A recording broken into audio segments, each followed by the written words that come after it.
Hello, everyone, and welcome to another Tea Tuesday. This is actually my second Tea Tuesday, and I'm so excited to come to you today with some more tea centered around the corporate ladder climb, and in particular, the challenges that we women face in this corporate ladder climb. And today's Tea Tuesday subject matter is around working hard and why working hard is just not enough. By itself alone, working hard is not going to move the needle for you in that corporate ladder climb.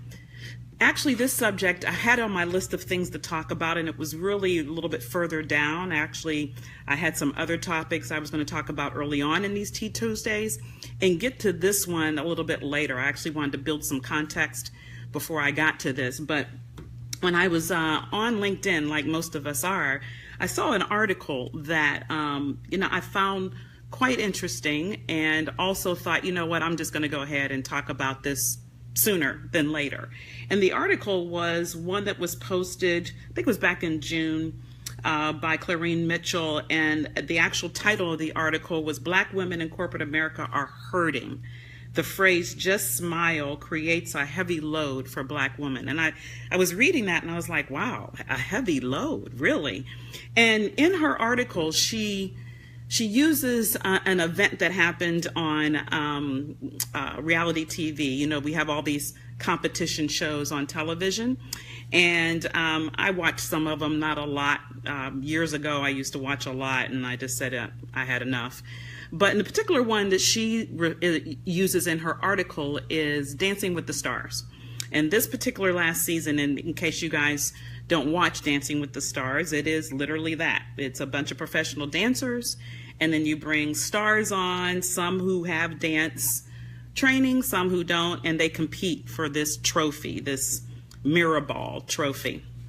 So it becomes very competitive, and there's a lot of growth that these celebrities have. So this last season, Simone Biles, which we all know and love Simone from the Olympics and all the gold medals that she won as a gymnast, she was one of the dancers.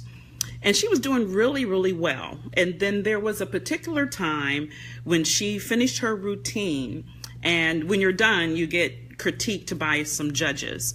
And they're from the dancing world. And Carrie Ann, who I think we all might remember if you watch this show, she used to be on In Living Color as one of the dancers. But anyway, Carrie Ann mentioned to her that she didn't really see her smile, and she was wondering, why aren't you smiling? I can't really, see you. And Simone's response was, smiling doesn't get you gold medals. And the crowd just kind of hushed. Some of people said, "Woo," Carrie Ann was taken aback. And even Tom, the host, he just said, okay, and moved on. So that is referenced in this LinkedIn article as to, when Black women are asked to smile, what kind of heavy load that carries. And as I went through that LinkedIn article and looked at a lot of the comments that people were writing, several people, numerous people, and I will say, Black women, Black men, women in general of all ethnicities and races, but predominantly Black women, were saying, look, I work hard. I work really hard. Why do I have to smile? That shouldn't be important. My work product is what's important. So, if you can't get with that, then I guess, it is what it is, because I don't understand why I have to smile. And, this particular person that posted this said it's hurting Black women. So the word hurt, I thought, was kind of an interesting word to use, because I'm thinking, why are they hurt by it? Okay, now, first of all, I get it. I look at me. I clearly know who I am. My hair is natural, dark complected Black woman. I completely get exactly what the point was being made. I get that. But here's what I'd like for you to think of as of a fresh perspective. Okay, first of all, the analogy to Dancing with the Stars and Simone Biles, probably a poor analogy. Here's why. Gymnasts are rated on their perfectionism with the actual skill that they're doing, whether it's uneven bars, whether it's the balance beam, whatever it is, they're judged on that particular skill and nailing all the idiosyncrasies around that skill. The judges aren't looking at their smile, their faces. They're not paying attention to that. That's not what they're judged on. Simone, all she's known in her life is gymnastics and how to perfect each thing that she does so she can get the highest scores and win medals. Even in the team, when they work as a team, it's still judged as their individual skill and how strong they are. That's why some of them don't always do the uneven bars. Another team member will do it if they're stronger in it. And the person that's strong on the balance beam will do that. Why? Because they're going to be judged. They're going to get the highest ratings and marks around how perfect they are in that skill. That's it. Has nothing to do with their smile or anything else. Now, Dancing with the Stars, though, a little bit different. You're actually dancing. You're showing emotion. The judges, the audience, trying to get to know you as a person. Really, frankly, liking you as a person. Because if you watch any of these competition shows, whether it's the singing ones, the dancing ones, whatever it is, sometimes the people that win don't have the best talent. They're not the best dancers. They're not the best singers. But you know why they win, especially when it turns over to, people like you and I dialing in and voting? Why do they win? Because they are liked. That's how they win. And so when I looked at this LinkedIn article and I thought about Black women in corporate America, or women in general, corporate America, frankly, anybody in corporate America for that matter, why is it not making a difference in your career that you've been working hard and that your work product is perfect?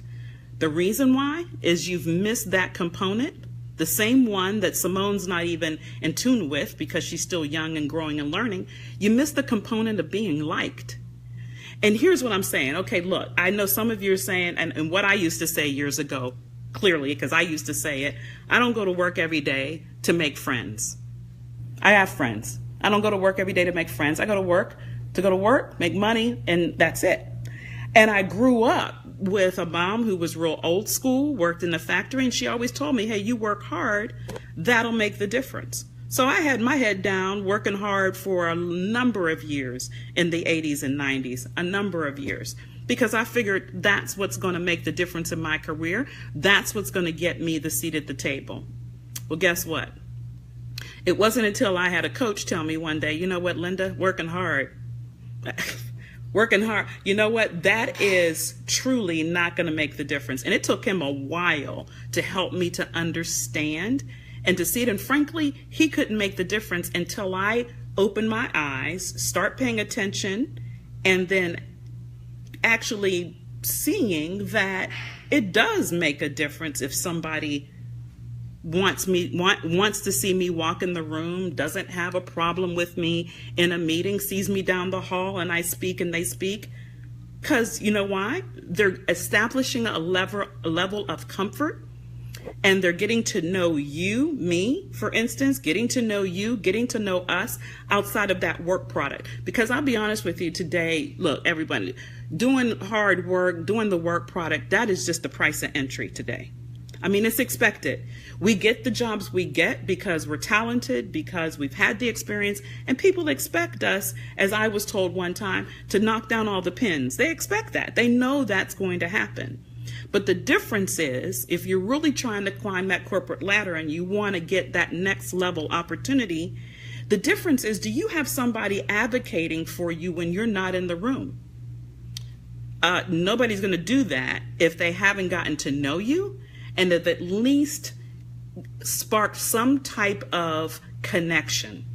How do you get connection? By engaging and opening yourself up to being quote unquote liked, right? I don't mean they got to be best friends. I don't mean you have to have them over your house. Frankly, I have very few, rare, if anybody, to my home. But the difference is, I don't have a problem if somebody knows that, I'm married, we have 3 kids, we have a granddaughter, just the idle chit chat, that I have a dog named Marcello, and they get to know me. And also, when I happen to walk down the hall, I speak, I smile, because it didn't cost a thing, right?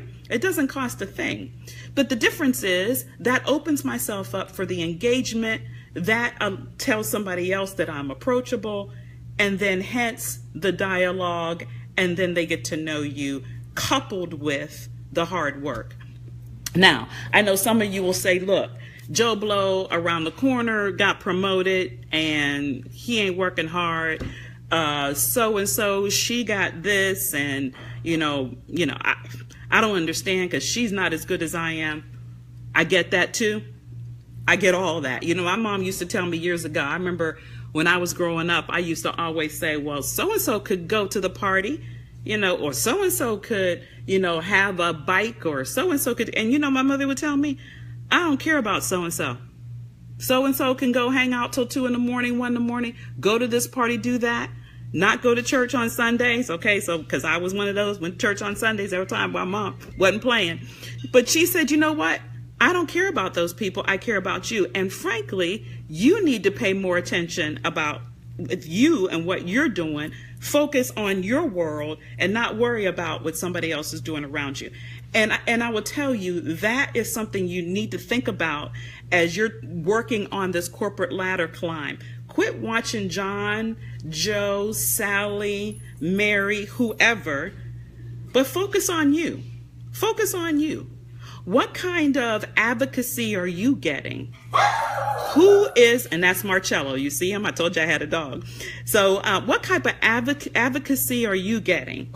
Who's advocating for you? Is it just you? Are you even advocating and people are listening? They're only going to listen if you've established that connection and engagement and they've found a way to really like you. Okay? Because you work hard. They see that. That's box checked, right? Work product solid.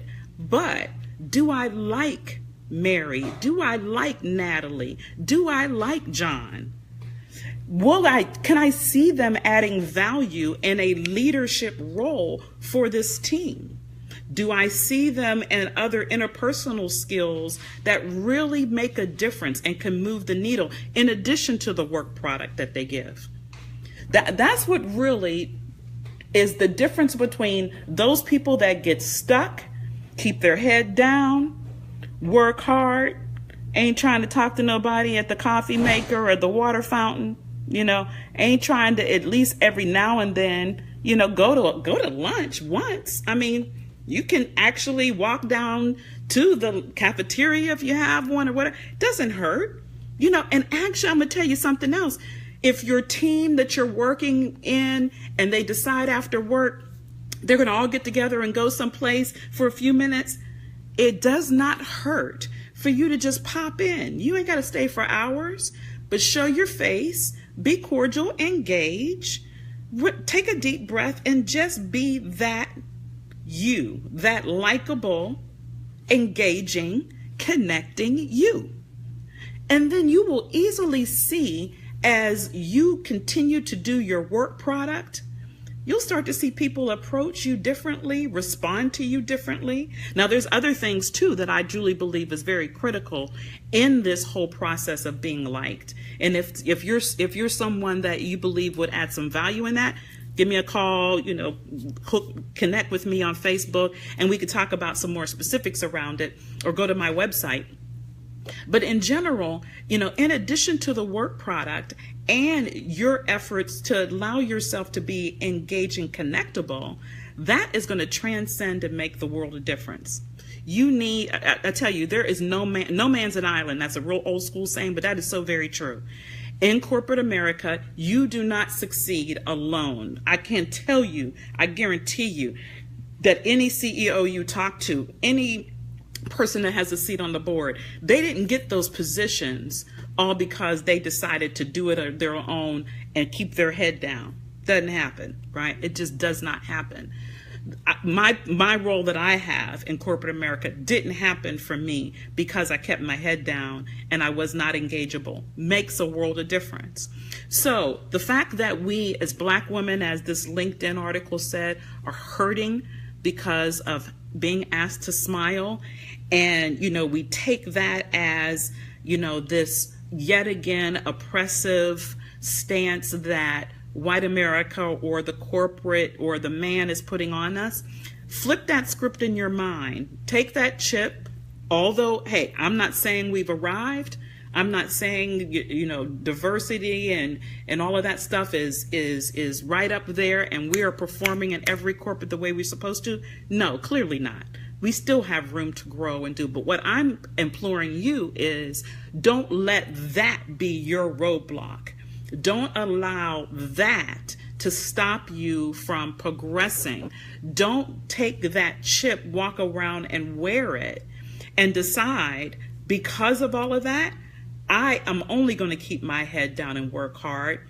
And if you don't see me, oh well, shame on you. Because actually it's not shame on them, it's shame on us. It's shame on us. We have a level of responsibility and in the fact of our careers, we own them. We shouldn't be turning them over to anyone else. It's up to us to make the difference for ourselves. And we can't just expect people to hand it to us. It's just not going to happen, because we produce this work product that's off the chain, that's fabulous, that's just, the world's out there and nobody else can do it but me. That in itself, if you are not an engaging person, if someone can't even speak to you and you say hello, that in itself is not going to get you there. Because most of the time in corporate America, you're leading teams, you're part of teams, you're driving initiatives through teams, you're working with people. And we are just funny creatures, right? We just feel a little bit more comfortable if we know who's leading us, if we feel like we can truly believe in and be inspired by and be influenced by this person that has that title of leadership, right? So my subject today, why working hard is just not enough, because it's not. You got to be liked. People have to want you in the room. People have to know you're in the room. And once they want you in the room, know you're in the room, when you're not, they'll stand in there for you and make the difference and advocate for you.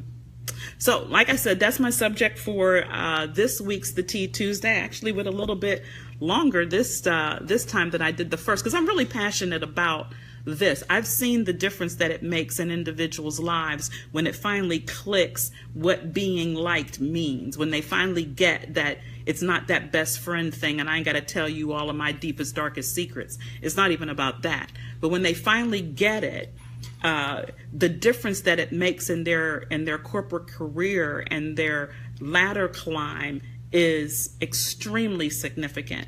So that's why I was so passionate about it today, and I moved it up on my list of things to talk about after I saw that LinkedIn article. So again, work hard, do that work product, and then take the time for people to get to know you, just a little bit about you, and say, hey, I kind of like her. I kind of like her and would like to work with her or want her on my team. That's going to make all the difference in the world. Like I said, if you need a little bit more detail, if you're interested in learning more, if you're even interested in working with me, getting some tools, feel free on Facebook to reach out to me, send me some questions, give me a call. I'd love to work with you. And I will tell you, I attest to the fact that just working hard is definitely not enough. Being liked is that gap, that difference. And it's okay. It's okay to be liked. After a while, it might feel pretty comfortable to you, especially when you start to see opportunities come your way, things start to change, doors start to open. You'll find that being liked along with working hard is not so bad. All right, that's enough for this Tea Tuesday. See you next time.